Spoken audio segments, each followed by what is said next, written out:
প্রাচীন মিশরের এক শুকনো মরুভূমির বুকে দাঁড়িয়ে আছে এক বিস্ময়। দেখতে একটা সাধারণ ত্রিভুজ, কিন্তু এর ভেতরে লুকিয়ে আছে এমন কিছু গাণিতিক রহস্য যা শুনলে আধুনিক বিজ্ঞানীরাও চমকে ওঠেন। হ্যাঁ, বলছি গিজার পিরামিডের কথা। আজ আমরা জানব কিভাবে এই পিরামিডের সঙ্গে পাই সংখ্যার অদ্ভুত মিল, আর এমন এক জিপিএস কোঅর্ডিনেট যেটা শুনে মনে হবে এটা কি মানুষ বানিয়েছে নাকি কেউ বাইরে থেকে এসেছিল। প্রথম তথ্যটা শুনলেই গায়ে কাটা দেবে। গিজার পিরামিডের চারদিকের পরিধি আর উচ্চতার অনুপাত দিলে যে সংখ্যা পাওয়া যায় তা প্রায় 3.1416, মানে পাই সংখ্যা। এটা কোনো গড়পড়তা হিসেব নয়। এলএমই সার্টিফাইড বিশ্বসেরা কপারে তৈরি ওয়ালটন কেবলস, যা আপনার স্থাপনাকে রাখবে সব সময় নিরাপদ। পুরো পিরামিডটি এমনভাবে তৈরি যেন প্রতিটি পাশ পাই সূত্র অনুসরণ করে গঠিত, অথচ পাই সংখ্যা প্রথম আবিষ্কার হয় খ্রিস্টপূর্ব 280 এর পরে।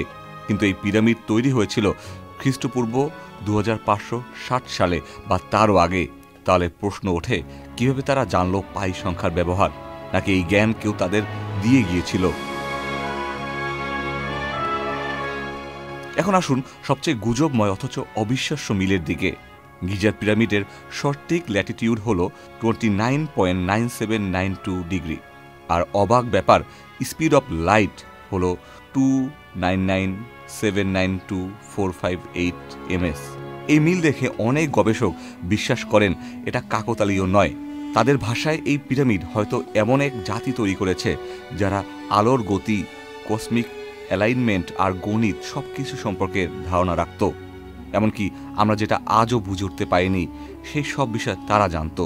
এছাড়া গিজার 3টি পিরামিড একদম এমনভাবে সারি করে বসানো যেভাবে ওরিয়ন্স বেল্ট নামক নক্ষত্রমণ্ডলীর 3টি তারা রয়েছে আকাশে। পুরো নকশা আকাশের সঙ্গে এমন নিখুঁতভাবে মিলে যায় যেন কেউ সেটা উপরে বসে মেপে বানিয়েছে। এই পিরামিড এত নিখুঁতভাবে পৃথিবীর উত্তর দক্ষিণ ও পূর্ব পশ্চিম রেখার সঙ্গে সোজা করে বানানো, যার তুলনা পাওয়া দুষ্কর। অনেক আধুনিক স্থাপনাও এত নিখুঁতভাবে কার্ডিনাল ডিরেকশন অনুসরণ করতে পারে না। গিজার পিরামিড আসলেই কি কেবল প্রাচীন এক সমাধি, নাকি এটা এমন এক কোড যা আমরা আজও ভাঙতে পারিনি? এই প্রশ্ন থেকেই যাবে। Ikhtiyar Ferdous, channel I.